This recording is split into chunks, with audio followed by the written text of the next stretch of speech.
cette idée-là, Maïmonide l'explique. Il explique aussi pour certaines lois qui sont spécifiques au peuple juif, comme la loi de la circoncision, où bien que la Torah elle-même précise, et on fait même une bénédiction pour ça, précise que on rentre dans l'alliance de Abraham, qui est le premier à avoir fait la circoncision, mais cependant, on ne le fait pas parce que Abraham l'a fait, on le fait parce qu'on l'a reçu au Sinaï. On a reçu cette mitzvah au Sinaï, c'est-à-dire le mont Sinaï, c'est venu après Abraham. C'est plusieurs générations après Abraham. Abraham, c'est le premier patriarche. Et puis, le septième patriarche, c'était Moshe Rabbeinu, Moïse. Et c'est à son époque que la Torah a été donnée et révélée. Donc, bien que cette mitzvah ait été connue avant, en fait, on l'a fait en tant qu'on se rattache au moment du mont Sinaï. Pourquoi ? Parce que ce moment du mont Sinaï, c'est là qu'on a réellement accepté en tant que peuple, on a accepté et on a entendu directement la parole de Dieu. Et c'est ça qui définit finalement le judaïsme. C'est cette parole, c'est ainsi que le définit Maïmonide, le Rambam, la spécificité de la Torah, du judaïsme, ça vient du fait que un peuple entier a reçu la Torah.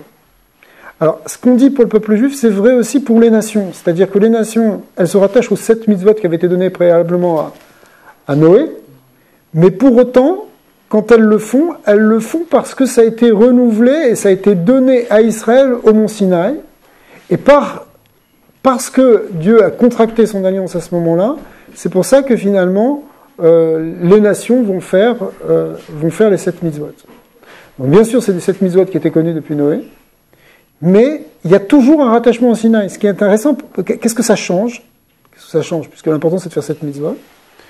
Ce que ça change, c'est que finalement, les 7 mitzvot que les nations vont faire, elles vont le faire en parallèle, dans le même mouvement que Israël qui fait ses 613 mitzvot. Ça devient, si vous voulez, c'est pas 7 mitzvot, ça devient des mitzvot de la Torah qui ont été donnés au mont Sinaï. On est vraiment dans la Torah. Donc c'est quelque chose qui, finalement, se rattache au judaïsme. Alors, c'est sûr qu'on n'est pas obligé, en quelque sorte, d'embêter les nations en leur disant « vous allez faire du judaïsme, vous allez faire... » C'est pas important. Le rabbi a insisté sur le fait que ce qui compte, c'est de transmettre ces 7 mitzvot. On n'est pas là, on n'essaie pas de convertir des gens ou quoi. On veut que l'humanité fonctionne normalement. C'est-à-dire que les gens ne s'entretuent pas, que les gens ne se volent pas, qu'ils se respectent, qu'ils ne soient pas des idolâtres, qu'ils ne soient pas des gens qui blasphèment, qu'ils établissent la justice, qu'ils ne soient pas des sauvages en train de manger des animaux vivants. On veut que les hommes soient des hommes. D'accord ? Alors, maintenant c'est ça qu'on doit arriver à amener dans l'humanité, sans forcément une grande spiritualité derrière. Mais cependant, dès qu'on veut comprendre réellement ce qui se passe, et comprendre que ce sont des mitzvot qui se rattachent en fait à l'histoire d'Israël, puisque ça se rattache à l'idée de Matan Torah, ce qu'on appelle en hébreu Matan Torah, le don de la Torah. Alors effectivement, dans le judaïsme, il y a une fête qui retrace et pour fêter ce don de la Torah. Cette fête, c'est la fête qu'on appelle la fête de Shavuot. Shavuot parce que, en fait, cette fête a plusieurs dimensions.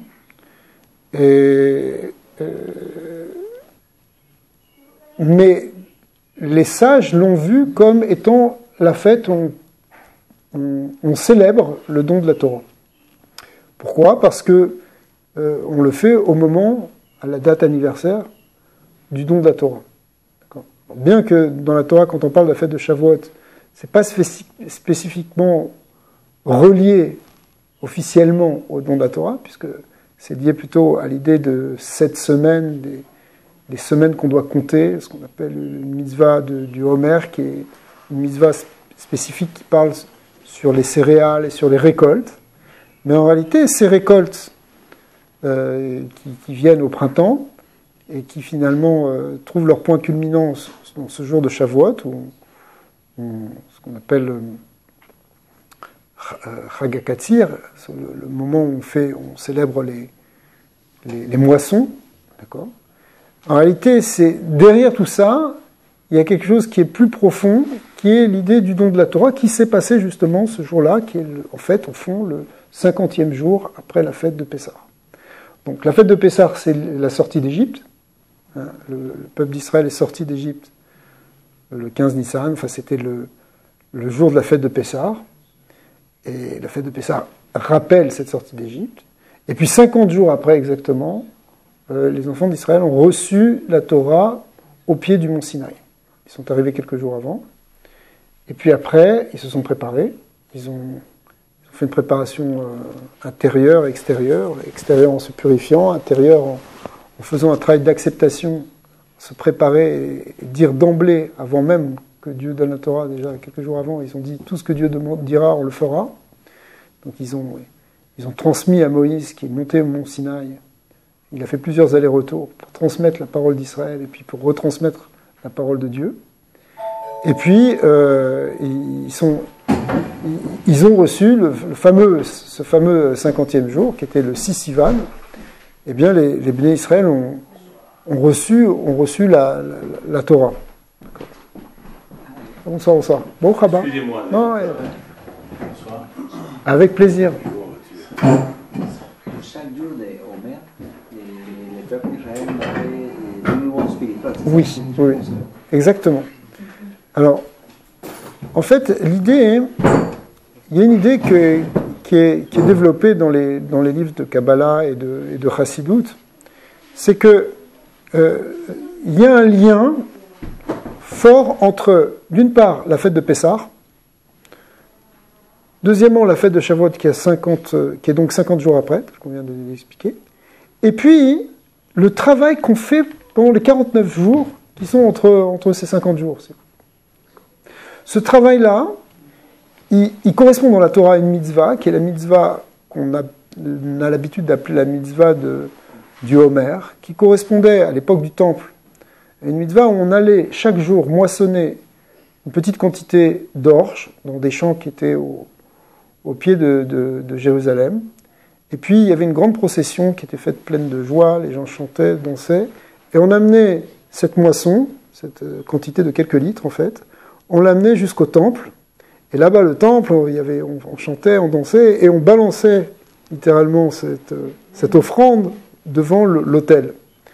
Et ça représentait l'idée qu'on amène les récoltes, le début des récoltes, on les amène à Dieu. C'est-à-dire que, en fait, théoriquement, tant qu'on n'a pas fait cette première offrande, puisque cette offrande, donc, on la faisait pendant 49 jours, chaque soir, on recommençait l'offrande, mais dès la première offrande qu'on faisait, la première fois qu'on le faisait, c'est ça qui permettait de consommer les nouvelles récoltes. Avant, on n'avait pas le droit, en quelque sorte, même si on avait déjà moissonné, le printemps était un peu tôt et on avait déjà moissonné un petit peu de céréales, on ne pouvait pas le consommer tant qu'on n'avait pas approché, tant qu'on n'avait pas amené ces offrandes, en quelque sorte, pour dire, voilà, on commence. Après, effectivement, même le jour de Shavuot, qui est donc le 50e jour, on n'amènera plus le Homer, mais on va amener les premiers fruits, les bikurim, des fruits, on va amener aussi du pain. C'est aussi tout ça, hein, c'est cette idée que, avant même de commencer à profiter de la vie, on rattache tout à Dieu. Vous voyez ? Donc ça, c'est l'idée qu'il y a dedans. C'est-à-dire que à Pessah, en quelque sorte, on est sorti d'Égypte, excusez-moi pour le lapsus, les Juifs sont sortis d'Égypte, ils sont sortis parce que Dieu les a pris. Les versets nous expliquent que les Béné Israël, ils étaient pas en état de sortir par eux-mêmes, si c'était pas Dieu qui les avait poussés. Pourquoi ? C'est normal, ils étaient restés esclaves pendant des centaines d'années, ils n'avaient pas la force en quelque sorte. Mais Dieu les a pris sous ses ailes, on dit sous les ailes de la Shekhinah. La Shekhinah, c'est la présence divine. Et puis, après ça, il les a conduits dans le désert pendant 49 jours, jusqu'à ce qu'ils arrivent au pied du mont Sinaï. Ils sont arrivés donc effectivement quelques jours avant le 50e, mais ils sont arrivés à Rosh Chodesh Sivan, si on veut être précis. Et puis là, ils ont reçu la Torah. Et cette période-là, c'est une période où, en quelque sorte, on demandait aux enfants d'Israël de sortir, en fait, de cet état de passivité pour être capable, maintenant, d'accepter la Torah d'une manière adulte. Parce que accepter la Torah, on ne peut pas vraiment t'imposer la Torah. Parce que la Torah, qui va vérifier ce que tu es en train de manger? Qui va vérifier ce que tu fais chez toi? D'accord? La Torah, c'est un engagement pour des gens qui sont des adultes. Pas les enfants, alors on leur apprend, on leur donne des mitzvot, on les initie, on les éduque. Mais au fond, la Torah, c'est fait pour des gens qui sont responsables. Quelqu'un qui n'est pas responsable, quelqu'un qui n'a pas un esprit serein, enfin équilibré, quelqu'un qui serait par exemple qui serait fou, il n'a pas à faire les mitzvot. On ne peut pas lui demander de faire des mitzvot. De même d'ailleurs, un enfant qui a moins de 13 ans pour les garçons ou 12 ans pour les filles, on considère qu'il n'est pas encore soumis aux mitzvot. À 13 ans, il devient bar mitzvah, celui qui devient maintenant responsable de faire des mitzvot. Pour une fille, bat mitzvah. Mais tant qu'il est encore petit, bon, il fait des mitzvot pour les apprendre, mais ça n'a pas encore une vraie valeur de mitzvah. Pourquoi? Parce qu'une mitzvah, c'est un engagement personnel de quelqu'un d'adulte. Donc, cette période-là, qui était entre la sortie d'Égypte et le don de la Torah, c'est une période, en fait, de transformation. On passe d'un état de passivité quasi infantile. Pessah, c'est comme un petit enfant. Et d'ailleurs, dans la fête de Pessah, on doit raconter aux enfants, parce qu'on est encore dans la symbolique de l'enfant, qui vient de naître, en quelque sorte. Et puis, à Shavuot, 50 jours après, on doit être au contraire des adultes complètement maîtres d'eux-mêmes et complètement responsables pour pouvoir choisir ce qu'ils vont faire. La liberté, ça demande d'être un adulte. D'accord ? Et donc, cette période intermédiaire, bon, Rabat. Oui, au niveau des horaires. C'est beau aussi. C'est ça qu'on m'avait dit ce soir. Ne viens pas trop, Gilles. Ça va bien? Ça va. Toi aussi. Moi j'ai changé de voiture, j'ai une Ça n'a pas de chambre. C'est le boss. Des nouvelles têtes? Je me semble voir. Oui. Ça va bien? C'est Stanislas. Stanislas? Hugo. Bonjour, Jean-Philippe. Bienvenue. Donc pour reprendre, malgré les dissensions d'Hugo, Les distractions.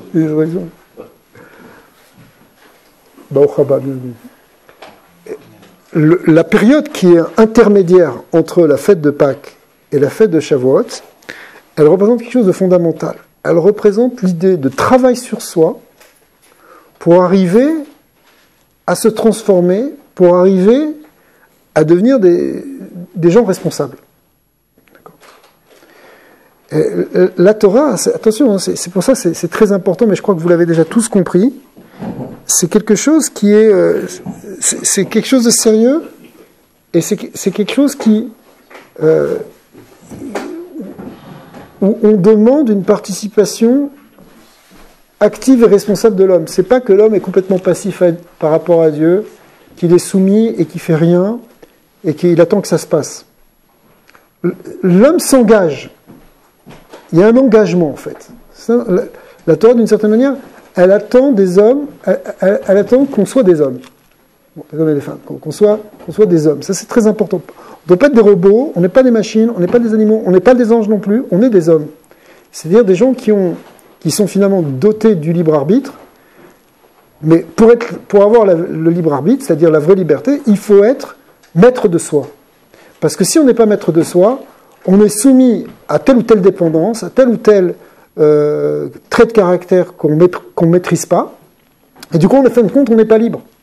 On est prisonnier de ce qu'on appelle, en langage plus simple, on est prisonnier de notre Yetzer Hara. D'accord ? de notre mauvaise tendance. Alors, maintenant, cette période du Homer, c'est une période justement où on travaille pour arriver à devenir des gens maîtres de soi. Et la symbolique est que cette offrande végétale qu'on amenait, aujourd'hui on ne peut plus amener cette offrande parce qu'on n'a pas le temple, mais malgré tout, il y a une autre mitzvah qui est connexe à celle-là, qui est l'idée de compter chaque jour. C'est-à-dire qu'on continue à compter les jours du Homer, même si on ne fait pas l'offrande du Homer. En comptant, ça veut dire que quelque part on le fait spirituellement. Alors, il y a d'autres choses aussi dans l'idée de compter, peut-être on va y arriver. Alors, cette offrande végétale, on a dit c'était une moisson qu'on faisait, c'était une moisson qui n'était pas faite avec n'importe quelle céréale, mais faite avec de l'orge. On ne parle pas ici d'une offrande de blé. L'offrande de blé, elle est faite effectivement pendant la fête de Shavuot, on amène des pains faits de blé, mais jusque-là, pendant 49 jours, on amène de l'orge. Et quelle est la symbolique de l'orge? Alors, d'après la Chassidoute explique en profondeur cette idée, c'est que l'orge sert essentiellement à nourrir les animaux. Ce qu'on appelle en hébreu, c'est Mahal Behema, ça veut dire une nourriture d'animal. Et alors, pourquoi on amène ça? Nous, on est des hommes, on devrait au contraire amener de la nourriture humaine, du blé. Le blé, ça, c'est pas un truc qu'on donne au bétail, c'est quelque chose qu'on donne aux humains. Le pain est fait avec du blé. On sait la symbolique biblique du blé, elle est majeure, d'accord? Alors, l'idée, c'est quoi cette idée d'orge? Alors, justement, en fin de compte, le travail qu'on doit faire, c'est un travail en fait sur l'animal qui est en nous. Parce que ce qui nous rend petit bébé, en quelque sorte, irresponsable, c'est parce qu'en nous, on a aussi un côté animal. Donc ce côté animal, c'est celui qui nous tire vers le bas. C'est les pulsions, c'est les passions physiques, etc., les pulsions physiques qui font de nous que, qui nous mettent en quelque sorte en parallèle avec les animaux. D'accord ? Des animaux humains, mais des animaux quand même. On a un côté animal en nous, c'est certain. Si on prend les animaux aussi, ils fonctionnent comme nous, avec un corps, mais on n'est pas qu'un animal. D'accord ? On a aussi une âme, on a aussi une âme spirituelle, on est des êtres qui pouvons se tourner vers le haut, qui pouvons aspirer à s'élever spirituellement. Si vous venez ici, c'est parce que vous avez cette aspiration-là qui est en vous. Mais en même temps, on a aussi ce côté physique, ce côté animal. Alors, l'idée du Homer, c'est justement de faire un travail sur ce côté physique. Parce que c'est lui qui nous pose problème. Notre côté spirituel, lui, il n'a pas de problème, il cherche Dieu, au fond. D'accord ? Au fond, il y a en nous quelque chose qui aspire à trouver Dieu. Mais il y a aussi quelque chose qui nous tire vers la matérialité, vers le côté purement physique la vie purement physique. Or, c'est cette vie physique qu'il faut finalement élever et transformer, qu'il faut rapprocher du Créateur. On allait, vous voyez, dans la symbolique, on allait couper cette moisson d'orge, on allait couper en bas, dans des champs en bas de Jérusalem, et on montait. Jérusalem, c'est sur une colline, c'est une petite montagne, donc on montait jusqu'au mont du Temple, et on grimpait le mont du Temple. Dans cette idée, c'est justement d'élever le côté animal de son côté purement terrestre. Dans le champ, on va l'amener maintenant vers la porte du ciel, qui est l'autel qui est dans le temple, d'accord ? Dans lequel, effectivement, c'est sur cet autel qu'on amène aussi tous les sacrifices animaux, pour justement les élever, les ramener vers quelque chose de plus élevé, de plus spirituel, enfin vers les rattacher à Dieu finalement. Mais en faisant ce travail sur les animaux, c'est sur le travail sur l'animal qui est dans l'homme. D'accord ? Oui. C'est à peu près comme c'est ramener le côté physique, rallier le côté physique au côté spirituel. Ah, exactement, absolument, absolument. L'autel, ce qu'on appelle l'autel, en fait, il y avait 2 autels dans le temple. Il y en avait un qui était grand, qui était recouvert de cuivre, sur lequel on faisait brûler les animaux, et on faisait différentes aspersions de sang, des choses comme ça. À l'intérieur, dans la salle intérieure du temple, il y avait un petit autel sur lequel on faisait brûler des encens. Celui-là était recouvert d'or. Mais celui qui est à l'extérieur, c'est le grand autel, il était grand, il est plus grand que cette pièce, si vous voulez. Eh bien, sur cet autel-là, finalement, c'est là qu'il va y avoir un contact, en quelque sorte, entre le côté physique et le côté spirituel. On dit que dans le premier temple, bien que les prêtres, les Kohanim, allumaient un feu, il y avait toujours un feu qui descendait du ciel. C'est-à-dire, c'est comme s'il y avait... On faisait un tas de bois, et puis ce bois, il prenait par lui-même. Et on dit même qu'on pouvait avoir une vision où on voyait que ce feu, ça faisait partie des miracles qu'il y avait dans le premier temple. On n'avait pas ça dans le deuxième temple. Le deuxième temple, c'était déjà un peu moins fort comme proximité avec Dieu, si vous voulez. Bien que dans le deuxième temple, il y avait aussi des grandes choses, c'était extraordinaire, mais le premier temple, celui qu'a construit Salomon, qui a été construit par le roi Salomon, et puis qui a été détruit après 400 ans plus tard, 410 ans plus tard, eh bien, dans celui-là, il y avait des miracles quotidiens. Il y avait tout le temps. Et un des miracles, c'est que il y avait un feu qui descendait chaque jour du ciel, qui prenait par lui-même. Et le Talmud dit qu'on voyait dans ce feu comme une forme de lion. Dans la flamme, on voyait comme une apparence d'un lion, mais tout le monde pouvait le constater. Et ce lion-là venait et en quelque sorte dévorait ces offrandes d'animaux qu'on amenait, hein, des bœufs, des agneaux, des choses comme ça. Mais ce lion-là représente, évidemment, c'est pas un lion, ce lion, il représente le Créateur en quelque sorte. Il représente la force divine qui est comparée, qui est symbolisée par la force du lion, qui est la force de la puissance majestueuse d'Hachem. Elle est parfois représentée par l'image d'un lion. Évidemment, tout ça, ce sont des symboles. Et donc, en fait, il y avait ici une connexion entre le côté animal, physique, vraiment des morceaux de viande qu'on amenait, même sur l'autel, on fait brûler des fois, même souvent, la partie la plus animale de l'animal, c'est-à-dire les entrailles de l'animal, les graisses de l'animal, les graisses du flanc, qui sont d'ailleurs interdites à la consommation pour Israël. On n'a pas le droit de manger certaines graisses dans l'animal. Pourquoi ? Parce qu'elles sont en quelque sorte trop animales. C'est l'animalité de l'animalité, c'est-à-dire c'est le côté physique du physique. Eh bien, ceux-là même qui était donc le côté le plus bas, était brûlé sur cet autel et était réincorporé en quelque sorte dans un feu divin. C'est-à-dire qu'on pouvait, dans le temple, faire cette connexion entre le côté physique et le côté divin, finalement, même, le côté de Dieu. Et en faisant ça, c'est toute la création et toute la force animale qu'il y a dans le monde qu'on arrivait à reconnecter et à ramener à Dieu. J'ai une question. On dit « Achelev Hashem », mais en disant que le meilleur est pour Hashem. C'est une expression qui veut dire... Oui, c'est ça, mais c'est aussi dans les psukim, on voit, dans les versets, on voit qu'on amène cette graisse qu'on appelle le chelev, on l'amène aussi pour Dieu. Bien que ce chelev, il est chayav karet si on le mange, c'est comme du sang. Ça veut dire qu'il a un interdit très très fort de consommation, plus que des animaux pas cachers. D'accord ? Pourquoi ? Alors, c'est quelque chose qui est vu comme, dans le Zohar aussi, quelque chose de très impur, mais c'est la force négative. Mais cette force négative, le monde physique n'est pas mauvais en tant que tel. Mais pourquoi la Chassidut, elle parle d'une manière positive ? Relève la Hachem, le meilleur. Oui, mais c'est l'avdavka ça.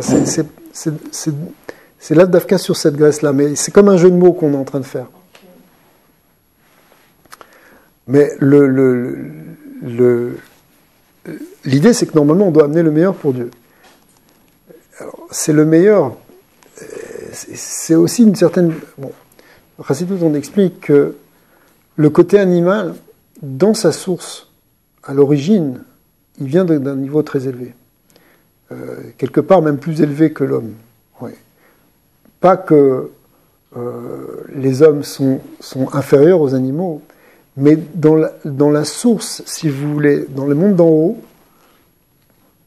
quand la racine, si vous voulez, de ce qui va permettre de faire exister les animaux en haut, c'est une racine très très élevée. Seulement, ce qui est très élevé peut se manifester dans quelque chose de très bas. Donc, dans le niveau le plus bas, en fait, il y a une source qui est très haute.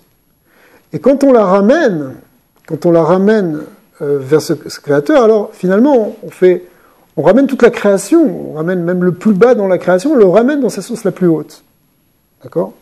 Alors, oui. Est-ce que ça doit simplement avoir une relation avec ce que vous disiez l'autre fois, Karet et Keter? Ouais, Karet devient Keter. Voilà.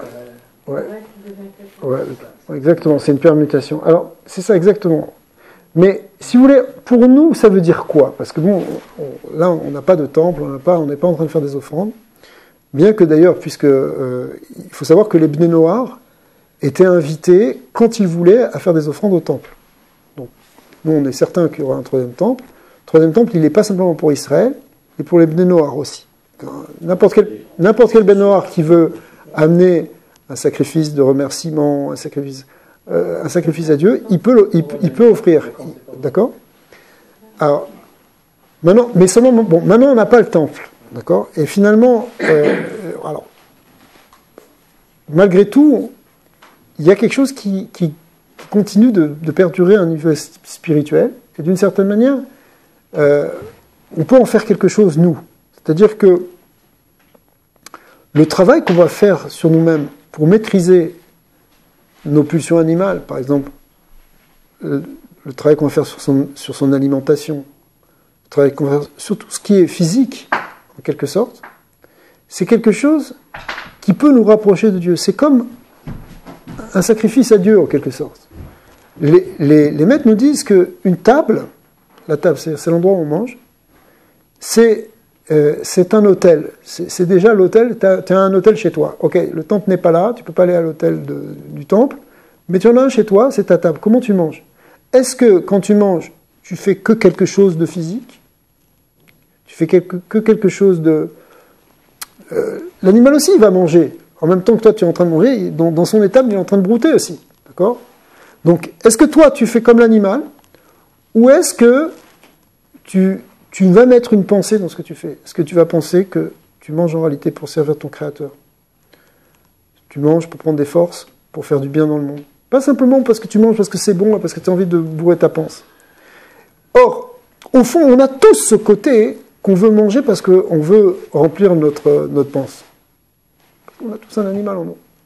Mais le fait qu'au même moment, on développe des pensées d'hommes et non pas d'animaux, et des pensées qui peuvent être de plus en plus élevées, on pense, vous savez, la pensée la plus importante quand on est en train de manger, et c'est vrai, elle est universelle. Si on arrive tous à avoir cette pensée, cette kavana, on a déjà gagné pratiquement tout. C'est que quand on mange, on doit penser qu'on est devant Dieu. Si on arrive à penser, c'est cette table-là, tu dois penser que quand tu manges, tu t'assois, mais c'est pas simplement que tu es en train de manger. Tu es devant ton Créateur. Et si chaque bouchée, tu penses que tu es devant Dieu, eh bien, c'est comme si tu faisais brûler un sacrifice sur l'autel. Tu es en train de rattacher ton côté animal, tu es en train de faire quelque chose d'animal, finalement, tu es en train de le rattacher à Dieu. Et tu le sanctifies, tu élèves, comme dans cette mitzvah du Homer, comme dans cette mitzvah de tous les sacrifices. D'accord ? Alors, ça, c'est quelque chose qui n'est pas très difficile. Théoriquement, je veux dire, ça ne demande pas d'avoir étudié des centaines de livres de Kabbalah. Mais c'est très difficile à faire parce que quand on mange, on oublie Dieu. D'accord ? On oublie qui on oublie qu'on est des hommes. On pense à notre assiette. Oui, allez-y. Justement, j'allais juste poser une question qui était beaucoup plus liée à ce que vous venez à peine de dire, de côté de manger. On voit juste parce que en mangeant, notre pensée est beaucoup plus envahie par nos désirs physiques. Absolument. C'est ça ? Absolument. On n'a plus le temps d'aller au-delà de là, on va juste satisfaire. C'est ça. Mais si tu prends une seconde avant de manger. C'est une vraie guerre. Et déjà, tu dis, merci Hachem de m'avoir donné de la nourriture. Tu le penses. Oui, tu penses que, voilà, tu es dans un monde de Dieu, tu es dans un monde d'Hachem, tu es dans une création, que ce que tu fais, c'est important, que tu manges maintenant pour servir ton Créateur. Si tu penses ça, c'est extraordinaire. C'est quelque chose qui est extraordinaire. D'accord ? Qui est énorme en fait. Parce que tu es passé de cet acte purement physique à quelque chose qui est au contraire d'un homme qui fait plus les choses simplement pour prendre son plaisir, et simplement pour passer un bon moment immédiat, mais qui est en train de voir pour du futur. Il prend des forces pour faire autre chose. Déjà, un sportif, il fait ça. Quand il mange, il fait attention combien il va manger d'œufs, etc., pour savoir pourquoi il calcule sa masse corporelle, etc. Donc, déjà, il fait quelque chose. Mais voilà que la Torah, elle nous invite à donner une dimension spirituelle dans notre manière de consommer la nourriture. Mais c'est pas seulement pour la nourriture, c'est vrai pour tout, en fait. Ouais. Mais les sportifs, quand ils le font, c'est parce qu'ils ont déjà une pensée nettement supérieure à celle-là. Si atteindre un stade, une certaine, je ne veux pas dire une divinité, mais ça reste, vision, ça reste encore, disons, centré sur l'idée du corps, on va dire, et sur un esthétisme du corps, sur une performance du corps, sur une force du corps. Le fait d'être attaché à une performance du corps, il y a déjà aussi une certaine forme d'excellence. Voilà, c'est déjà pas mal, c'est déjà quelque chose. C'est déjà comment on peut l'atteindre. C'est déjà beaucoup mieux que quelqu'un qui se laisse complètement aller, évidemment. 100%. Mais ça devient le culte. Alors c'est ça, il ne faut pas non plus en faire une idolâtrie. Il ne faut pas faire de notre corps une idole. Mais si déjà quelqu'un il fait attention à ce qu'il fait, c'est déjà énorme. C'est ça qu'Hachem nous demande en fait. Le fondement des 7 mitzvot, donc de toutes les mitzvot finalement, c'est ça, c'est qu'on soit des gens responsables. Qu'est-ce qu'on fait?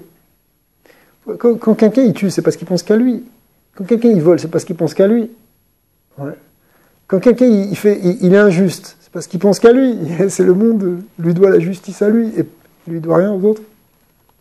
D'accord? Il est encore dans un état puéril, infantile, spirituellement parlant. D'accord? Alors toute l'idée, c'est au contraire, c'est de changer ça. C'est de changer ça, mais on peut le changer si on commence à regarder comment on aborde la vie. Comment on aborde la vie quotidienne, hein, la vie physique, la vie quotidienne.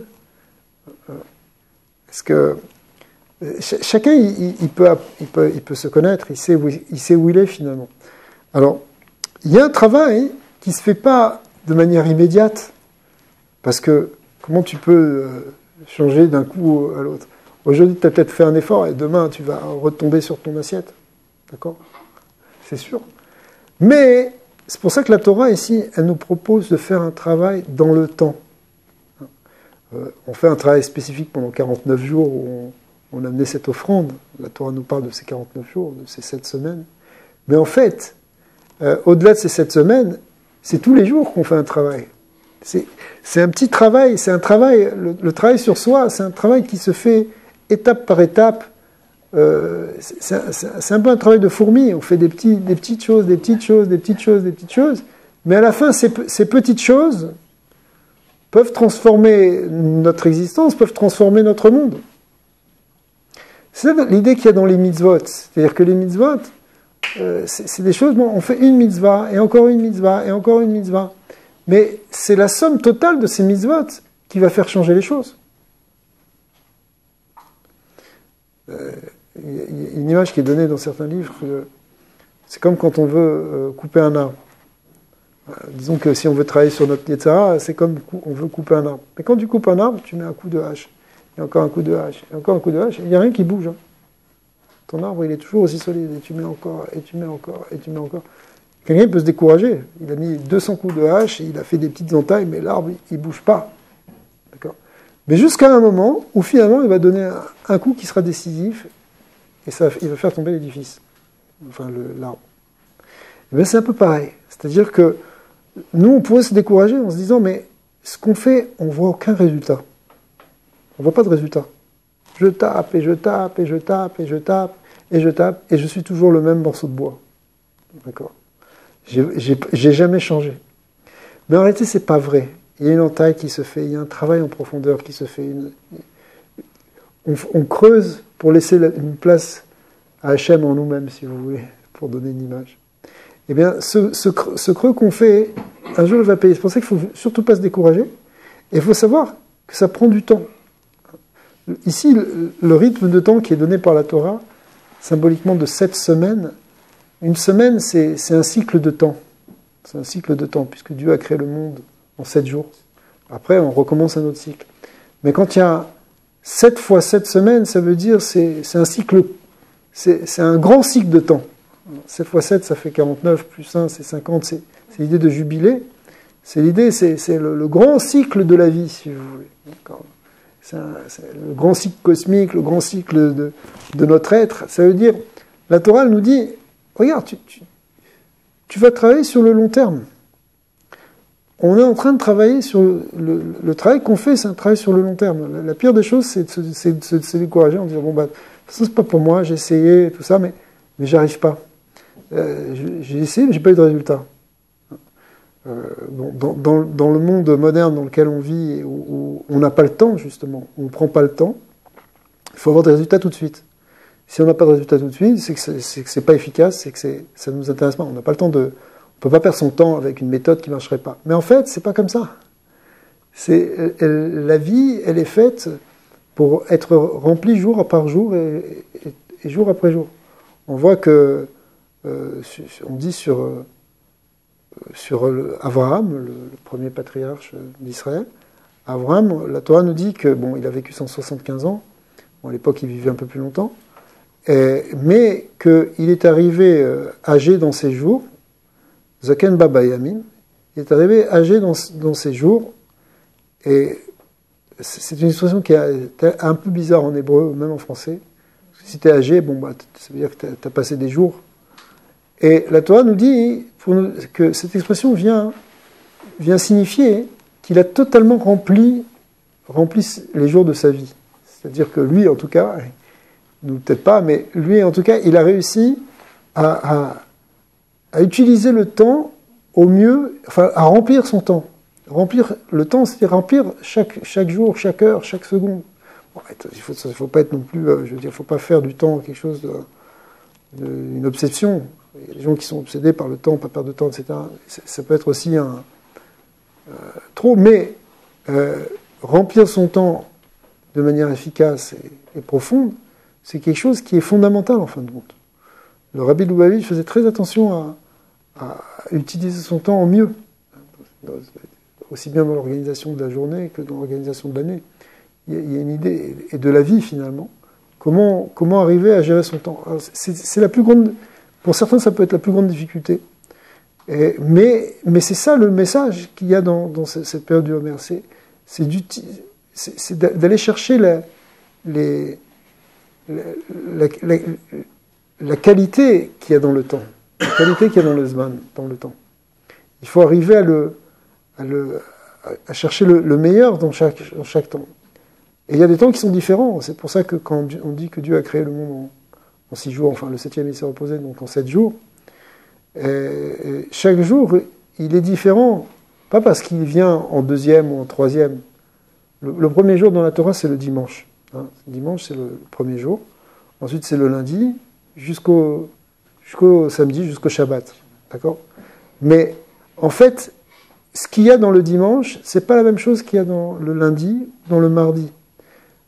Ah, pourtant, c'est des jours de 24 heures, c'est la même chose, et tous les jours se ressemblent, se ressemblent. Non, c'est pas vrai. Il y a pour donner un langage un peu imagé d'après la Chassidoute, il y a une lumière spéciale, il y a une qualité spéciale dans chaque jour. Un mardi, c'est pas comme un samedi, c'est pas comme un dimanche. C'est pas la même qualité de temps qu'il y a dedans. Qualité au sens, c'est pas la même force qu'il y a dedans, la même intensité et la même coloration du jour, si vous voulez. C'est comme si c'était une lumière d'une couleur différente qui brille dans chaque jour, pour donner une image. D'accord ? Eh bien, cette idée-là, effectivement, alors, bon, c'est ça qui fonde, si vous voulez, le fait que le temps n'est pas monotone, le temps n'est pas simplement une espèce de pure quantité qui se déroule. Quand vous allez à l'école et que vous apprenez que le temps, bon, c'est quelque chose de linéaire, et puis bon, t'as un temps, et puis après t'as un autre temps, t'as un autre instant, mais tous les instants se ressemblent. C'est simplement, en physique, on voit le temps comme une quantité de temps, des intervalles de temps, des durées qui sont simplement au niveau quantitatif. Voilà que la Torah nous dit que le temps n'est pas qu'au niveau quantitatif, il est aussi au niveau qualitatif. Il y a une qualité dans le temps. Bon, alors dans la Kabbalah, elle va développer ça, elle va dire oui, effectivement, il y a des jours qui sont liés avec le côté du Chesed, la sphère de Chesed, d'autres avec la sphère de Gvura, de Tiferet, qui sont les séphirotes dont la Kabbale nous parle, qui sont des qualités divines, des forces divines, des lumières différentes, si vous voulez. Et donc, nous aussi, on va essayer de remplir notre temps et d'utiliser notre temps d'une manière, d'essayer de trouver la qualité. C'est pas pourquoi, à quoi ça nous sert à ça? C'est de comprendre que le temps, il a un sens. Il a un sens particulier. C'est ça qui fonde le fait que l'idée qu'il y a des fêtes et qu'il y a des choses qui s'inscrivent dans le temps de manière très particulière. Mais le monde moderne, si vous voulez, il a réduit du temps à, peu importe que tu travailles le jour, que tu travailles la nuit, c'est les 3-8, etc., c'est des chaînes, l'être humain. Mais non, c'est pas vrai. Le temps de la nuit, c'est pas du tout le même temps que le jour. Il n'y a pas c'est pas le même rapport à l'existence, c'est pas le même rapport au monde. Même les civilisations, on dit time is money. Voilà, mais ils disent on tue le temps. Voilà, c'est ça, parce que c'est ça. Mais quand tu dis time is money, ça veut dire tu as réduit le temps à quelque chose de purement quantitatif. Ouais. C'est-à-dire au niveau, le temps c'est un temps de production et c'est un temps donc c'est un temps de rentabilité, etc. Donc, mais c'est uniquement au niveau quantitatif. On ne va pas te demander si c'est mieux pour ton équilibre de travailler la nuit ou de travailler le jour. L'important, c'est que l'usine, elle fonctionne 24 heures. Je pense que la question que je pose sincèrement, c'est combien de personnes voient le côté qualitatif du temps? Eh bien, je pense que j'ai l'impression qu'on tous, on voit toujours juste le côté quantitatif. Eh bien, c'est ça qu'il faudrait arriver à changer. C'est ça qu'il faut. Côté qualitatif. Mais tu le vois un peu quand tu pars en vacances, par exemple. Ça, si ça t'arrive, quand tu pars en vacances, le temps c'est pas le même. C'est un temps où maintenant tu es là dans le repos. C'est un temps où tu peux être avec ta famille. C'est un temps de beracha, bracha. C'est un temps de. Tu peux, je sais pas quand.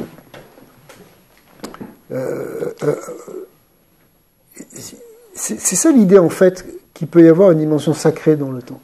Donc si tu peux mettre, par exemple si tu peux réserver du temps à quelque chose de spirituel, alors ça devient quelque chose de sacré pour toi, ça devient quelque chose d'important. Tu vas y trouver une manière d'exister qui va être différente. Tu comprends?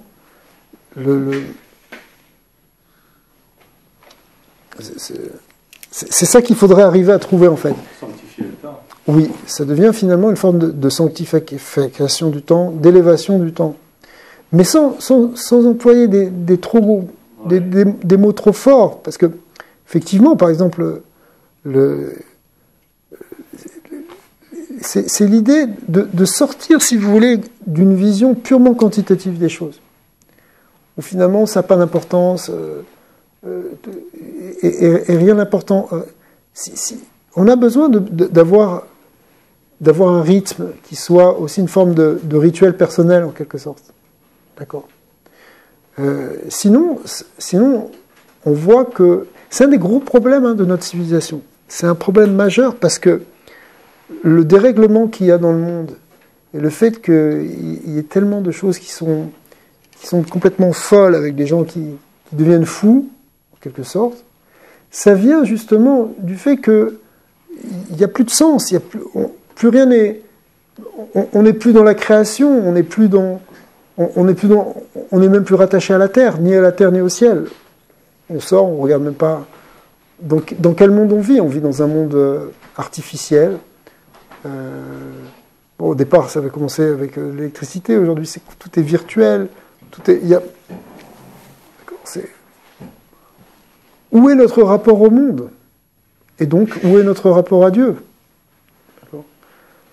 La Torah nous donne les fêtes, puisqu'on a parlé des fêtes, elle nous donne les fêtes d'une manière étonnante, pour nous qui sommes des gens modernes, entre guillemets, puisqu'elle nous rapporte les fêtes par rapport à ce qui se passe dans les champs.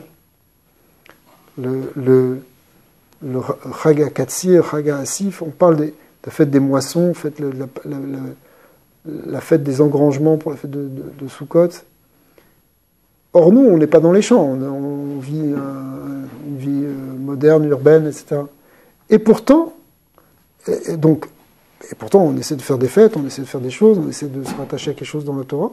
Mais on voit que ce que la Torah a dit, elle l'a rattaché à ce qui se passe dans le monde de la création, à tel point que toute cette histoire-là du calendrier judaïque, qui est un calendrier luno-solaire, hein, on a déjà expliqué ça plusieurs fois, que c'est un calendrier où l'année est comptée d'après le soleil, mais les mois sont comptés d'après la lune.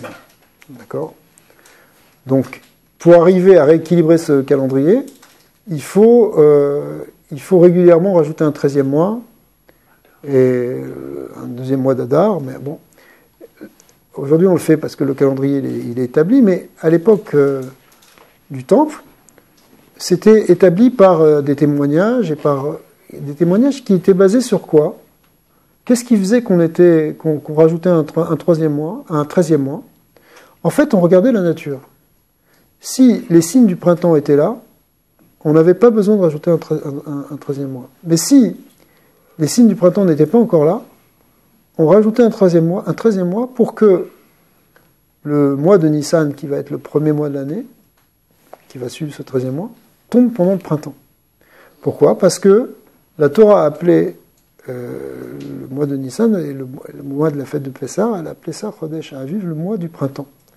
Et c'est à cause de ce verset-là, parce que ce mois a été appelé le mois du printemps, qu'on apprend tout, que vont découler tous ces calculs très très savants pour arriver à faire un calendrier qui va unifier à la fois le cycle solaire et le cycle lunaire. Pourquoi ? Parce que la Torah veut qu'on fasse la fête de Pâques au printemps. Pourquoi ? Quel rapport ? Pour faire la fête de Pâques en octobre, qu'est-ce que ça change ? D'accord ? On se souvient de la sortie d'Égypte, qu'on soit là. Non, parce que la nature, elle est dans le printemps, la nature, elle est justement dans sa renaissance, dans sa naissance. Parce que le monde, il fonctionne, même le monde naturel, il a une certaine qualité qui n'est pas le même en printemps qu'en hiver ou en été. C'est pas la même force qui fonctionne. D'accord ? Mais dans le monde moderne, on a oublié tout ça. Bon, au Québec, on se souvient qu'il y a l'hiver, mais à part ça, les autres saisons, on n'a pas tellement confiance. Mais ça veut dire, ce que je veux dire, c'est sûr qu'on va s'habiller différemment, etc. Mais le monde moderne, il fait abstraction de la qualité même évidente du temps, sans parler d'une qualité tellement spirituelle, de la qualité existentielle, enfin de base du temps. Tu travailles dans ton usine, tu vas le matin, tu ressors le soir, il fait nuit le matin, il fait nuit le soir, tu n'as pas vu le jour, tu sais pas ce qui se passe. D'accord ? Et bien ça dérègle les hommes. Parce que les hommes sont déconnectés du cosmos dans lequel ils sont. Ils sont déconnectés en fin de compte d'Hachem. Parce qu'on voit, même la Torah, qui est très spirituelle, elle se rattache à ce cycle physique aussi du temps. D'accord ? Donc ça, c'est quelque chose qui... Il va falloir que les hommes, ça fait partie même des projets des Bnei Noach, que les hommes reviennent dans une forme d'harmonie avec le monde dans lequel on vit.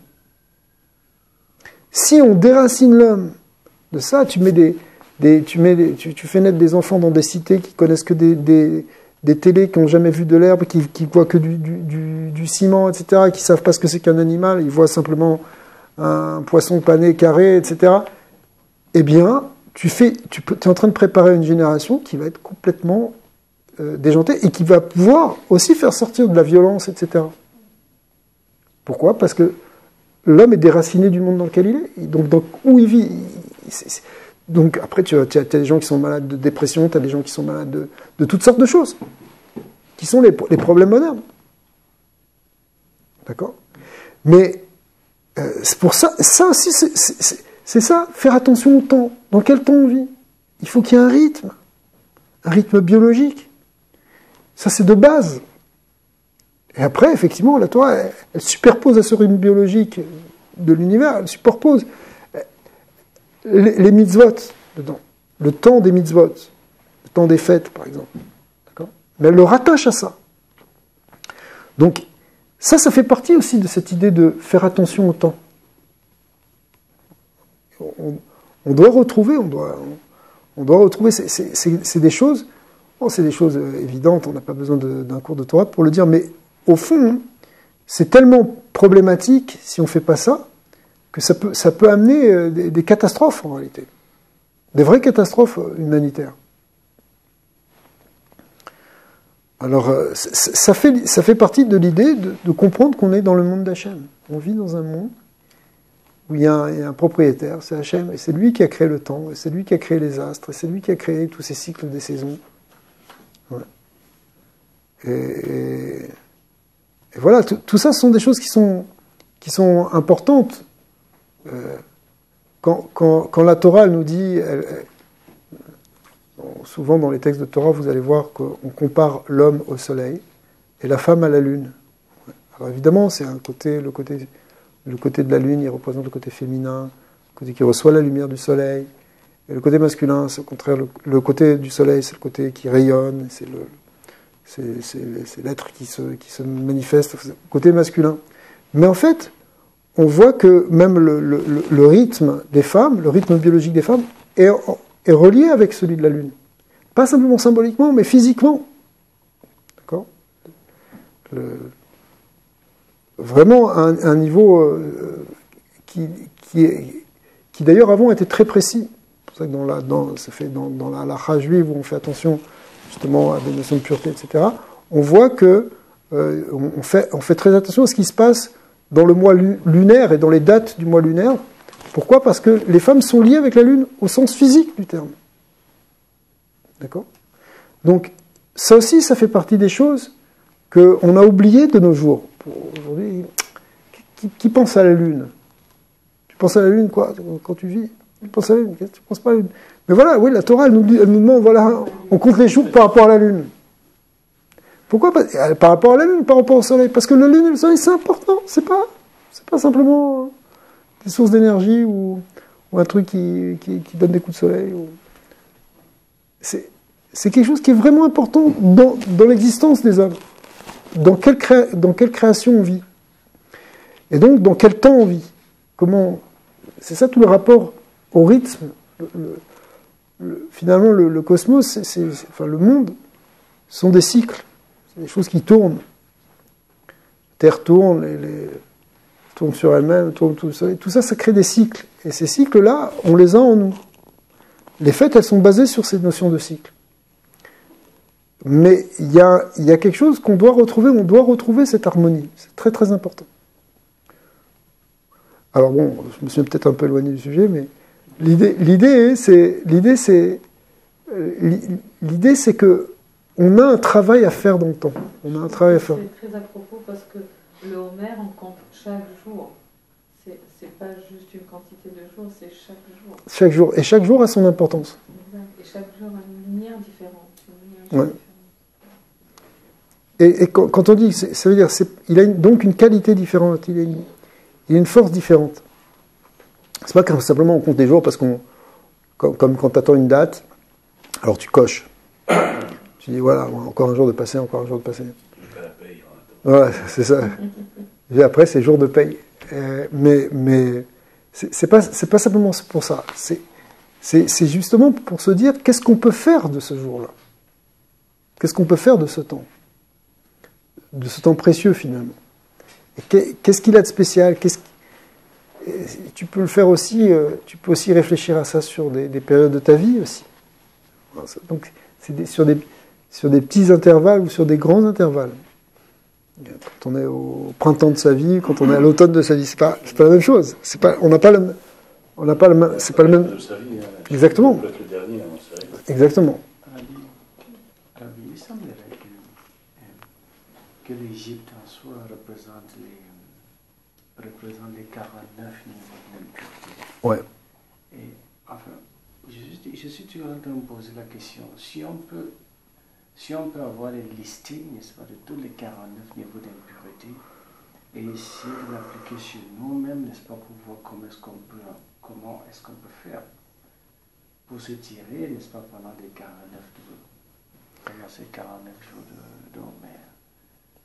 Il y a des endroits où c'est un peu marqué ça, où chaque semaine du Homer, elle est liée avec un certain Yetzara sur lequel on va travailler. Et il y a des prières qui ont été écrites là-dessus. On fait pas le même. C'est pas la même. On répare pas les mêmes choses pour la première semaine, la deuxième semaine, troisième semaine. Mais ça, c'est des choses un peu complexes, on va dire. L'idée, c'est que finalement, l'idée majeure, c'est l'idée de travail sur soi. C'est surtout ça qu'il faut qu'on garde. Alors, en fonction de... Oui. Ici, le point central même sur lequel sont basés les tests du Homer chaque jour, je pense que c'est beaucoup plus dans cet article. Parce que les textes sont beaucoup plus, comme vous l'avez dit, éducatifs. C'est juste ce qui permet aux personnes de travailler sur elles-mêmes. Oui, c'est ça, exactement. Comme vous avez dit, il y a peut-être des tests descriptifs. Il y a des textes qui parlent de ça, mais... voilà.